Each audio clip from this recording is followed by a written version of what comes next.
Faut-il imposer des quotas dans les entreprises et les administrations pour encourager la diversité et freiner les discriminations? C'est l'affiche du jour dans notre série Y'a Match. Pour notre débat, nous avons choisi 50% d'experts pour et 50% d'experts contre. D'un côté, Henri Goldman, rédacteur en chef de la revue politique pendant 23 ans. Pour lui, il faut imposer des quotas pour une raison évidente, tout le reste a échoué.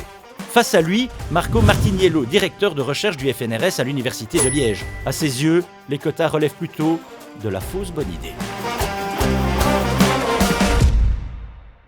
Il est très difficile de répondre définitivement par oui ou par non à cette question complexe. Je crois qu'il faut prendre en compte deux types d'objectifs. Est-ce qu'on veut ces politiques pour promouvoir la diversité ou les veut-on pour lutter contre les discriminations? Alors moi, je ne suis pas très favorable aux politiques des quotas. La première raison, c'est qu'une politique des quotas nous emmène dans le domaine des droits collectifs, alors que notre société est basée sur les droits individuels. Et ça veut dire donc qu'il va là y avoir des incompréhensions et potentiellement des conflits entre des groupes qui vont se situés comme des compétiteurs pour avoir accès à des ressources rares.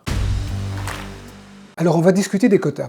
Chose assez particulière, je n'en suis pas a priori partisan. Et ce que je vais développer ici, c'est en fait une position de compromis qui n'est pas que la mienne. Alors je vous montre un document qui a été très important dans ma réflexion, qui est ceci. C'est le rapport des assises de l'interculturalité qui a été produit en 2010, à la suite d'un processus participatif qui avait été mis en place par Joël Milquet en qualité de ministre fédéral de l'égalité des chances. Et ce qui était tout à fait intéressant, c'est qu'au point de départ, il y avait des gens qui étaient totalement opposés aux quotas, et d'autres qui étaient pour des quotas, mais de façon beaucoup plus élargie que ce que je vais présenter maintenant. Il y a un point évidemment de base, sur lequel je suppose qu'on est tous d'accord. Les discriminations à l'embauche pour les personnes d'origine étrangère sont un phénomène massif et que ça fait des années que rien ne change. Une des raisons pour lesquelles je vais plaider pour une certaine conception des quotas, c'est que justement, depuis qu'on en parle, depuis des années qu'on en parle, rien n'a changé encore.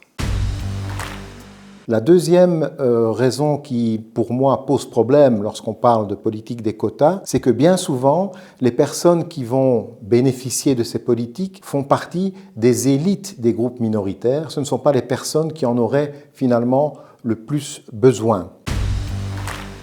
Donc, discrimination à l'embauche, phénomène massif. Depuis qu'on les mesure, depuis qu'on les sent, on a essayé plein de choses pour le diminuer. Qu'est-ce qu'on a fait? On a essayé de convaincre les patrons, de convaincre les employeurs. Ça n'a donné aucun résultat. On a sorti des sucettes. On a trouvé des labels diversité. On a aidé les entreprises à faire des plans de diversité. Ça n'a rien donné du tout. En fait, on se rend compte que le phénomène est un phénomène structurel. Individuellement, qu'est-ce qu'on peut faire? Personne ne pense que les employeurs, que les patrons sont racistes. On suppose qu'ils font tous pour le mieux. Mais le résultat des courses, les personnes d'origine étrangère sont massivement discriminées à diplôme égal.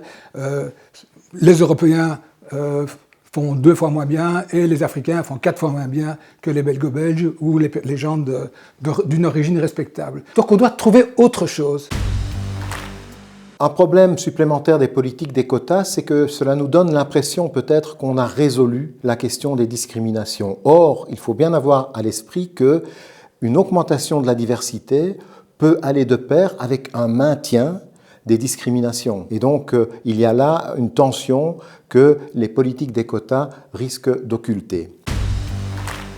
Alors la question des quotas n'est pas uniquement propre aux personnes d'origine étrangère. Le sujet d'ailleurs sur lequel la proposition des quotas a été le plus avancée, c'est les discriminations selon le genre. Discriminations qui visaient les femmes. On a constaté qu'alors que les femmes sont plutôt mieux diplômées que les hommes, à cohorte égale, eh bien pour les postes de responsabilité, on en trouve beaucoup moins. Mais c'est parce qu'on n'arrivait pas non plus à rééquilibrer la balance que là, on a trouvé des quotas. Pas forcément dans les mêmes domaines, mais que le principe des quotas a été accepté. Il y a maintenant, sur les listes électorales, on est obligé d'utiliser la tirette, l'alternance des hommes et des femmes. Dans les conseils d'administration, on a décidé qu'il fallait un minimum d'un tiers de femmes, enfin de tous les genres, mais on sait bien qu'on vise des femmes. Ça prouve bien qu'on a été obligé de rencontrer cette difficulté, pour laquelle on ne trouvait rien d'autre. Et pour les personnes d'origine étrangère, on se demande si on ne pourrait pas utiliser aussi cette méthode.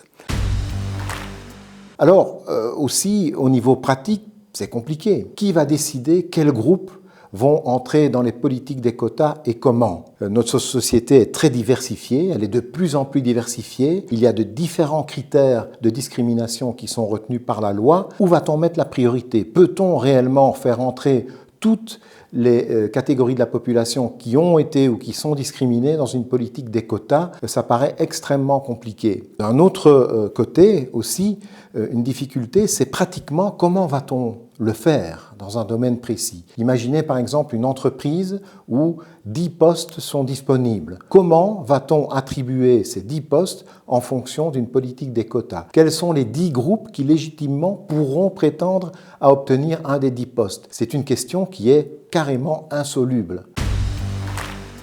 Alors évidemment, pour les personnes d'origine étrangère, il y a une grosse différence par rapport à la discrimination selon le genre. En principe, bien qu'aujourd'hui ça devient compliqué, les hommes et les femmes, on voit bien ce qui les différencie, mais qu'est-ce qui différencie spécialement les personnes victimes de discrimination?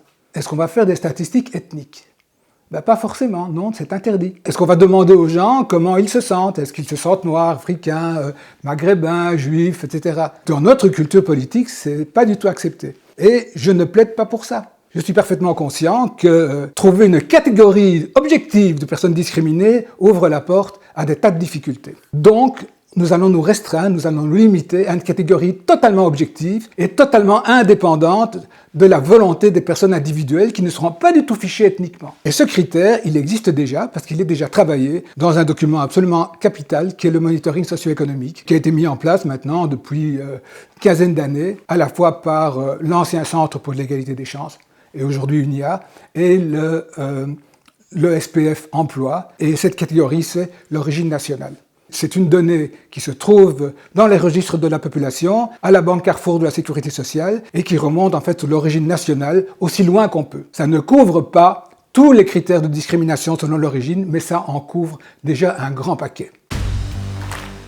Il me semble que, au bout du compte, les politiques des quotas comportent plus de problèmes que d'éléments de solution. Cela dit, il est clair que la lutte contre les discriminations est une priorité et que encourager la diversité, qui est une valeur de nos sociétés, c'est quelque chose de fondamental. Mais on a peut-être d'autres moyens de le faire avant de recourir à des politiques de quotas. On peut par exemple demander aux entreprises et aux administrations de monitorer ce qu'elles font à la fois pour lutter contre les discriminations et pour promouvoir la diversité. Ce monitoring pourrait aussi être assorti de tensions. On pourrait imaginer par exemple, comme c'était le cas aux États-Unis, que les entreprises qui n'en font pas assez au niveau du respect de la diversité ou qui ne luttent pas suffisamment fort contre les discriminations ne puissent pas avoir accès à des subsides publics, par exemple. Un autre exemple d'action possible, par exemple au niveau de l'administration, c'est que celle-ci serait en quelque sorte contrainte, lorsqu'il y a des ouvertures de postes, d'essayer de recruter en priorité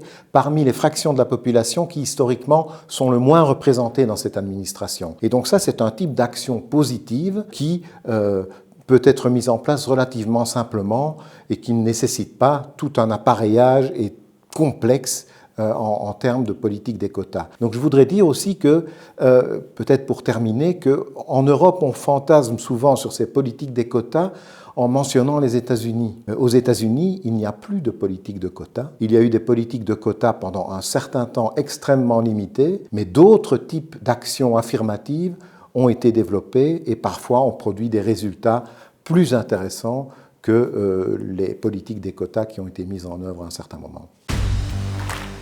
Là, je vous ai expliqué un petit peu qui serait concerné par une politique de quotas. Il reste à nous dire où ça se passerait. Aux assises de l'interculturalité, on est bien conscient qu'il y a des objections et on ne veut pas tout changer d'un seul coup sans faire un test. Et donc l'idée que nous avons défendue, c'était de faire pour une période déterminée une expérience de quotas sur la base des catégories du monitoring socio-économique dans un nombre de limité de services publics. Comme ça, le service public donne l'exemple et on voit au bout de quelques années si ça donne des résultats ou pas. Et le résultat, il est macro. On ne sait même pas qui est concerné par la politique de quotas. Tout ce qu'on peut vérifier, selon les catégories du monitoring, c'est-à-dire l'origine nationale, si au début les populations concernées sont trop faiblement représentées à diplôme égal, bien au terme de l'expérience, il faut que ça s'équilibre plus ou moins. Et on laisse à la politique d'embauche des entreprises, en l'occurrence publiques, le soin de trouver les bonnes formules. On est bien conscient que ça ne rencontrera pas tous